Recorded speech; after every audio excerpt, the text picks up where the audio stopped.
I think it's funny how hybrid work, it's become such a narrow, small conversation. Like everyone's basically just like, okay, 2 days in the office or 3 days in the office. And like, Zoom or Google Meet. And it's like, no, that's so small. Like there's actually a lot of opportunity with hybrid because people love having the flexibility. So let's celebrate that versus making it feel like a problem.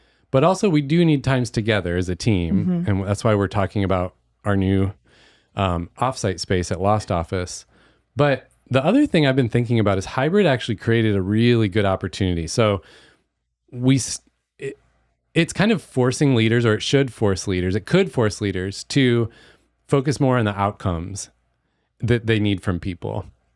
Because we still were based on this system. It's kind of crazy when you think about it. Like we're still based on this 9 to 5 kind of system. How long you are at your desk is how we define your paycheck. Yeah.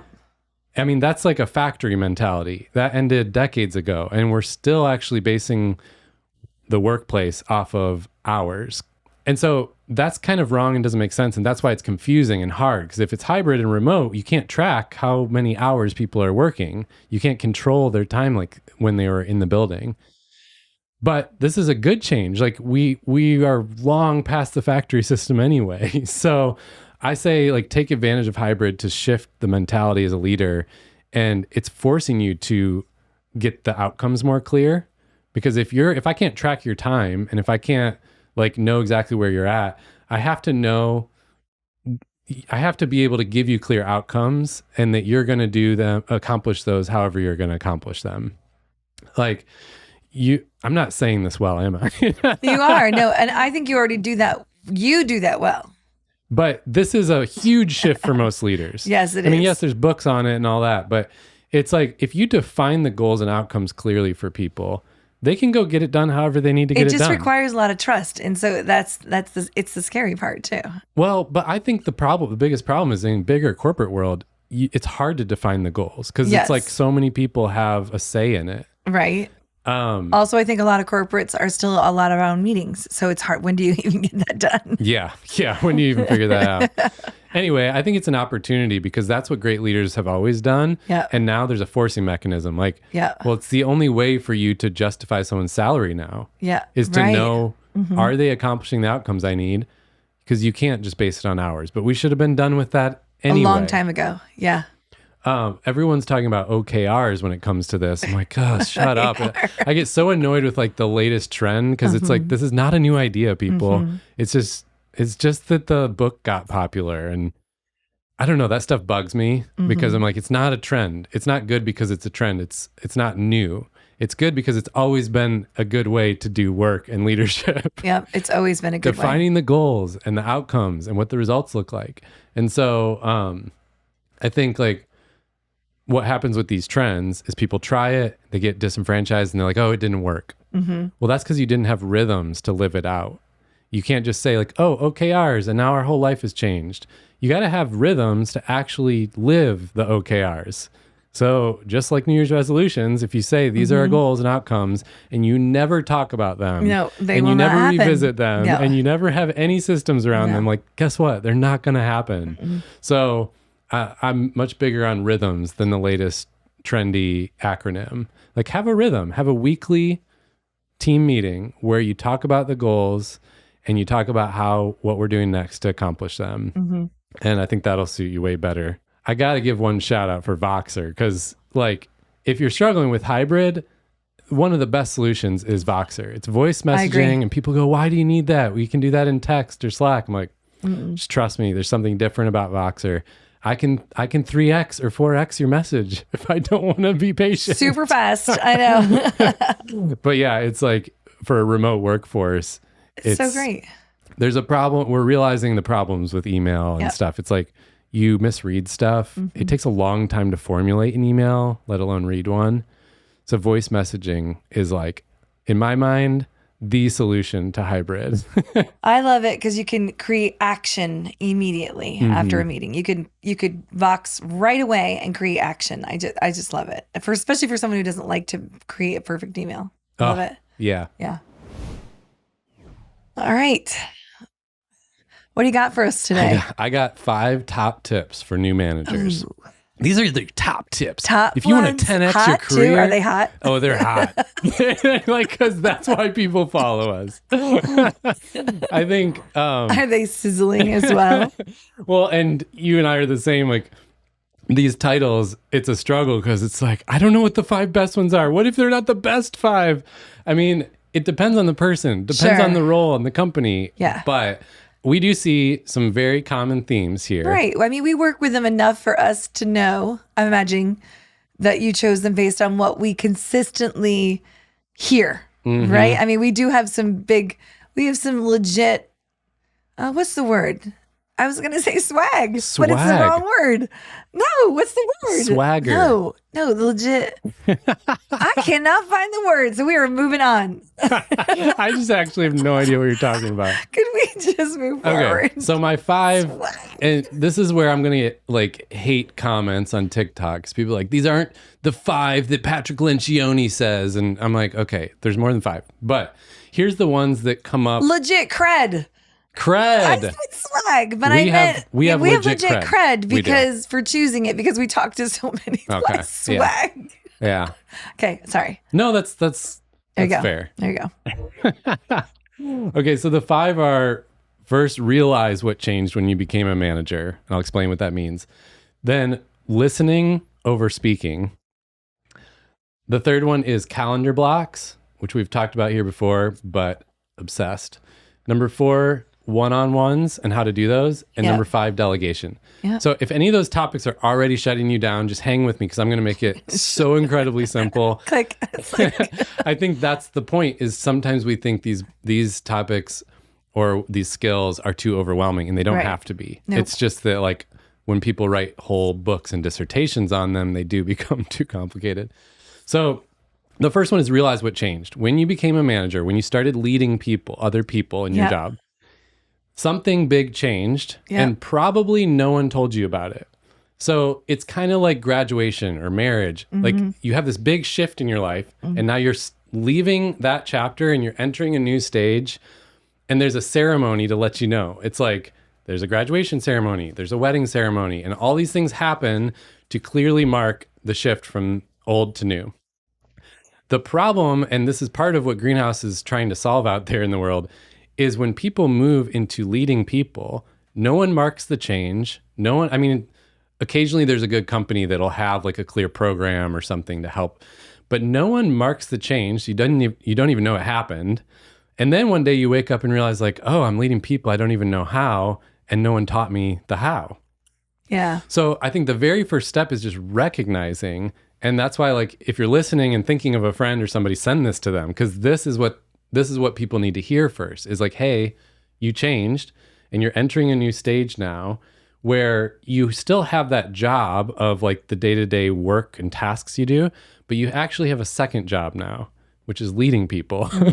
And that's the part no one tells you, because it's actually a full-time job to lead people well. And so, you know, all the stats about 90% of people leave their job because of their boss. It's because bosses and managers, if they didn't have this change marked and they didn't learn how, they're not doing that second job. They're actually just like still only doing their first job, and maybe once in a while giving you a performance review or telling you what went wrong when they're mad. And so the realization is the first thing, because it's just easy to do like busy work, the stuff you've been used to doing in your former job. It's hard, and because it's different, to learn new skills of being a people leader. And I think we're starting to slowly see like education system is starting to introduce more like leadership skill training and stuff. So I think it's getting better, but in the past we didn't really have that. Yeah, I think I was reading in Harvard Review or something recently, because I'm talking a little bit to come about some burnout issues, and it was talking about how managers, I think 80% of their time is around leading people, but they still have the expectation of doing the work. Yeah. So that to me is the shift no one's talking about. Yeah, that's like the second part of it we need to address in the workplace. Like, well, you can't do 2 full-time jobs. Yes. And that's why you have most burnout and most problems happening in that middle management layer, because they're expected to do all the work and manage all the people. Yeah. And so they're working at night and So everything they're to try trying and, to, I feel like that time management piece is the surprise. yeah. Yeah. So, but the little glimmer of hope there, though, even though that's the world we're living in now, I promise you this because I've experienced it and coached others. It's like, if you get better at the people part, you will be able to delegate and have others do the tasks, and it won't overwhelm your life. Yeah. I mean, I lead people, but I do not work nights and weekends, and everything works out. Like it can work, but yeah, there's a lot of challenges. Yeah. The second one is listen over speaking. So I'll let you speak to this because you're, you train on this topic a lot. And you'll listen. I will listen maybe, but I don't, part of the shift of becoming a people leader or manager is you don't have to be the person who knows everything all the time anymore. That may have been what got you here. It's not what'll get you there. And it's actually annoying people now. It's not making you look good. And we all struggle with this. It's like, but I have this habit of needing to show up and be the know-it-all and have all the answers. And that's just an ingrained habit. We have to try and break that habit and create a new one. Yeah. I mean, you said it. I would just say that I think people are really surprised when they ask me a really great tip on being a good communicator. And that I say listening. You say don't communicate. Yeah. Yeah. So you're Well, right. what do you mean by that? When you say it? That you are perceived as an excellent communicator by being a great listener. Yeah. Because you are noticing, observing. So then, therefore, when you communicate, you are clear and concise about what you say because you took the time to observe what needed to be said. Right? Yeah. There's, I was talking with a friend about the masterclass series on negotiation or the episode on negotiation and how so much of it is kind of just deflecting back and asking questions. Yeah. And then you somehow are convincing this person to do everything you want. But yeah, there's power in listening. It makes the other person feel heard, which makes them feel good. Yeah. And it also deepens the connection. So one tip I have for this, if you are wanting to make that shift, is every time you're tempted to talk, like in a meeting or with the people you lead, use that as your trigger, the whole trigger, action, reward. The trigger is, I'm tempted to say what I know or give the answer. And in that moment, remind yourself, shut up and listen and ask one more question. Yep. Because sometimes just listening feels too passive and that's what makes it hard. Yep. But if you ask a question, For sure. and it's like, it can be the dumb questions. It's, oh, really? Oh, what else? Tell me more. Like, whatever. Just ask a question instead of saying a thing. Sure. And use that to start to shift the habit. Do you have any tips I on love that one? That's my favorite one. Yeah, okay. So it's It is. all right. I've talked enough about calendar blocks. Why don't you say something Oh about my it? gosh. I mean, it is endless. I mean, the other day I was talking to someone about what they wanted for their offsite. The minute I mentioned calendar blocking, they lit up like no tomorrow. So it's still an issue. It's still a problem. It's the hardest thing. It's the easiest thing and the hardest thing. I would just say, you're right. The best tip you can learn as a manager is how to be in control of your calendar instead of letting everyone else control your calendar for you. So take control of the blocks that you want to be in control of, such as you're going to talk about one-on-ones, but maybe you want to have a day of one-on-ones so you can create themes of mindsets throughout the day. Maybe you want to shorten some meetings, lengthen some, not make them all an hour. Maybe you want to have a deep work block. Maybe you want to have a planning block on a Friday where you're planning your next week. The whole point is it says itself. We have lots of episodes on it. So you can go deep dive with us. But if you are a new manager, slow down, do a calendar audit, and take some time in calendar block and teach your people to. Yeah, that's a good point. I wasn't going to call it out, but we should. Each of these bullets, especially calendar blocking, one-on-ones, delegation, we have, you can just go to the website, greenhousecoaching.co, and right there under topics, you can click on any of those and either get a coaching session to kind of just figure it out with a coach, or there's usually a download video and worksheet thing to do it on your own. Yeah. So again, this is one of those hopeful things where, okay, I have 2 jobs now. I'm expected to do both. This is hard. And so what do? We jump ship and go to a different company because their job description sounds better. No, it's Yeah. going to be the same problem there. Like Yeah. they're just making a job description sound sexier. It's like, this is one of the things that helps, because if you block your time, like you said, you suddenly create more time.